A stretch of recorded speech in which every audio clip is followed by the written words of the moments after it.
여러분 안녕하세요. 찾아가는 새벽기도 시카고 예수사랑교회 조선영 목사입니다. 오늘도 어김없이 찾아오시는 주님의 은혜와 평강이 저 여러분의 삶에 종일 풍성하기를 기도합니다. 찾아가는 새벽기도는 기쁨의 언덕으로라는 연합감리교회 말씀 묵상집을 본문으로 사용하고 있습니다.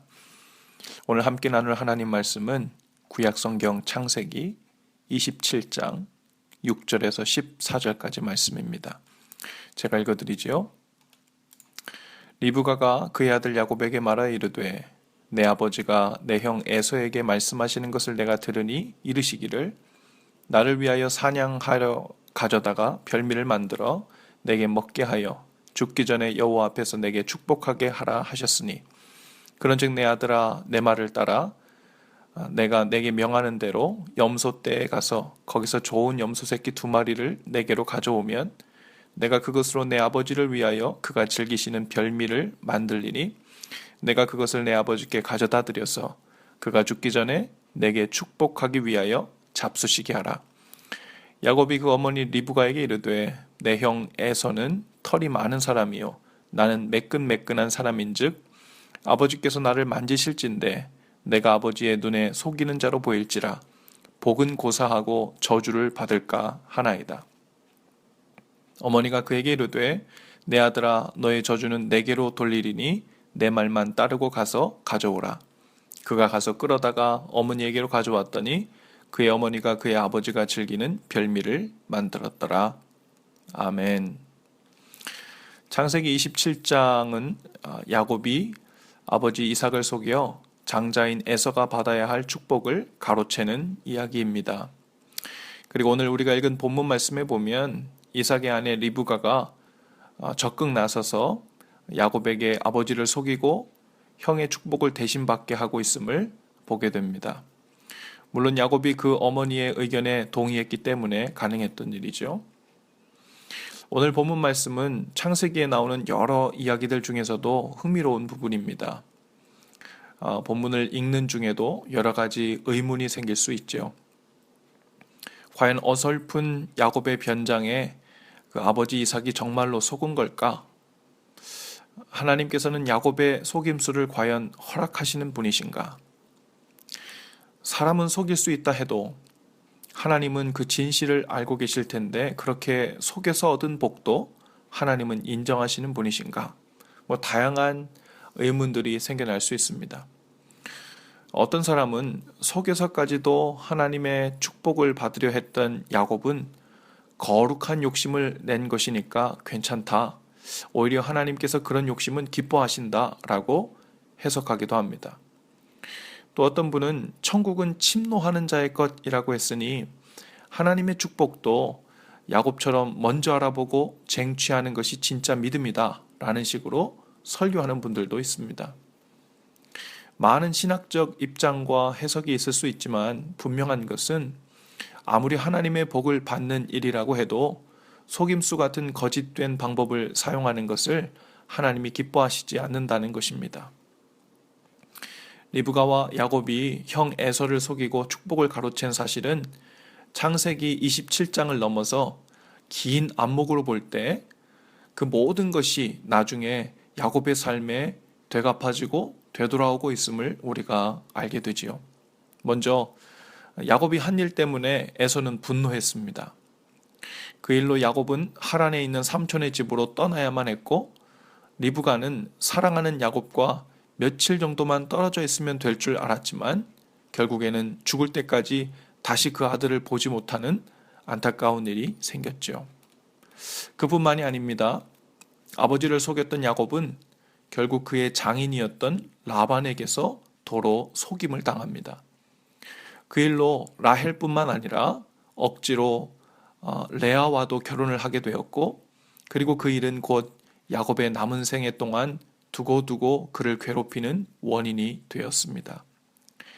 야곱이 숫염소 가죽으로 그의 아버지 이삭을 속였던 것처럼 나중에 레아를 통해 낳은 아들들은 숫염소를 이용하여 라헬을 통해 낳은 아들 요셉이 들에서 죽었다면서 그 야곱을 똑같이 속이게 되지요. 이삭의 축복이 야곱에게 선포되었기 때문에 결국 야곱은 복 있는 삶을 살기는 했지만 그렇다고 해서 아버지와 형을 속인 죄마저 없는 일이 되고 익스큐즈가 되는 것은 아니었습니다. 나중에는 결국 지은 죄에 대한 대가를 모두 도로 받았고 그러한 일로 인해 평생을 살면서 참으로 가슴 아픈 일을 많이 보고 안타까운 일들을 많이 당하고 또 험난한 인생을 살게 되었습니다. 그리고 훗날 창세기 47장에 보면 그 야곱이 바로 왕 앞에서 자신을 소개하는 장면이 나오는데요. 거기서 자신을 이렇게 소개하고 있습니다. 창세기 47장 9절입니다. 야곱이 바로에게 아뢰되 내 나그네 길의 세월이 130년이니이다. 내 나이가 얼마 못 되니 우리 조상의 나그네 길의 연조에 미치지 못하나 험악한 세월을 보내었나이다. 우리 또한 야곱과 같은 마음을 품을 때가 있습니다. 어떻게 해서든지 복을 받는 것이 중요하다고 생각한 나머지 그 과정과 방법이 과연 하나님의 뜻에 맞는지 하나님께서 기뻐하시는 일인지 아닌지를 분간하지 않는 거예요. 때로는 하나님과 교회의 유익만 되면 돈을 어떻게 벌어서 헌금을 하든 상관없고 또 때로는 사람들을 어떤 방법으로 데려와 교회의 좌석을 채우든 크게 상관없을 것이라고 생각하는 것입니다. 우리에게는 늘 커다란 대의 같은 것이 있다고 생각합니다. 하나님의 뜻과 선교라는 대의를 위해서는 아무리 비도덕적이고 사람들에게 무례한 일도 얼마든지 익스큐즈가 된다고 생각하는 거예요. 그러나 바로 그러한 왜곡된 대의를 앞세워 신앙생활을 하다 보면 이슬람 무장 테러 단체인 아이시스처럼 신의 뜻이라는 대의를 위해서라면 무고한 사람들도 얼마든지 죽여도 된다는 그런 논리를 펴지 말라는 법이 없습니다. 신천지라는 이단처럼 사람들에게 하나님의 큰 뜻을 이루기 위해서는 서로 속여도 괜찮고 부모와 인연을 끊어도 괜찮고 가정을 파괴해도 괜찮다는 논리를 펴게 되는 것이죠. 모로 가도 서울만 가면 된다는 말이 있죠. 그러나 신앙생활에서는 모로 갔는데 서울에 도착할 수가 없습니다. 왜냐하면 믿음 생활이란 달리 표현하면 살아계신 인격적인 예수님을 내 삶의 주인으로 삼고 우리 삶 속에서 동행하기 시작했다는 뜻입니다. 그런데 주님과 함께 길을 가다가 주님께서 원하시지 않은 길로 제멋대로 다니면서 주님과 동행하지도 않았는데 어떻게 마지막에만 주님께서 원하시는 정확한 목적지에 제대로 다다를 수 있겠습니까? 믿음이란 혼자서 하나님을 위해 어떤 큰 대업을 성취해 드리는 일이 아닙니다. 매일매일 일상 속에서 예수님과 동행하면서 하나님의 나라를 위한 일에 주님의 뜻과 방법을 시시때때로 묻고 순종하는 일입니다. 주님과 인격적인 관계를 맺고 사는 일에 문제가 있는 사람은 결국 일상에서 주님과 친밀하게 동행하는 일에 집중하지 않지요. 대신에 무슨 대단한 일을 내가 성취했는가, 혹은 내가 하나님의 자녀로서 어떤 자랑스러운 존재가 됐는가, 이런 업적이나 과업을 내세우는 일에 연연하게 됩니다. 왜냐하면 그러한 업적으로 그 과정의 모든 잘못된 것을 덮어보려고 하는 심산이지요. 마치 평소에 자녀들과 좋은 인격적 관계를 맺지 못하고 살던 부모가 아이들에게 무엇이든 돈으로 모든 것을 만회해 보려고 하는 것과 비슷한 이치입니다. 살아계신 예수님과 동행하는 사람은 결과가 아니라 과정에 집중합니다.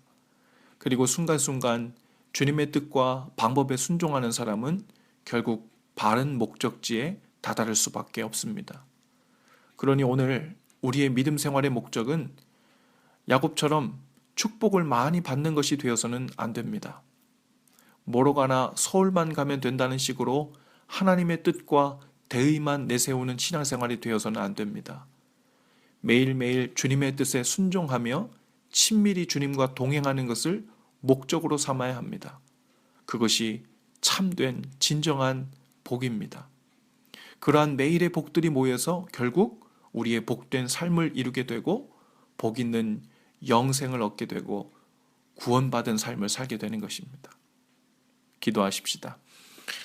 주님, 야곱과 같이 복을 얻는 일을 우리 신앙생활, 믿음 생활의 목적으로 삼지 않게 하시고 날마다 주님의 뜻에 순종하고 친밀히 동행하게 하옵소서. 주님과의 인격적인 관계를 일상의 삶에서 경험하며 사는 것, 그것을 참된 복으로 알고 살게 하시고 그 복을 풍성히 누리는 오늘 하루가 되게 하옵소서. 예수님의 이름으로 기도합니다. 아멘. 여러분, 오늘도 예수 사랑으로 파이팅입니다. 내일 아침 6시에 다시 찾아오겠습니다.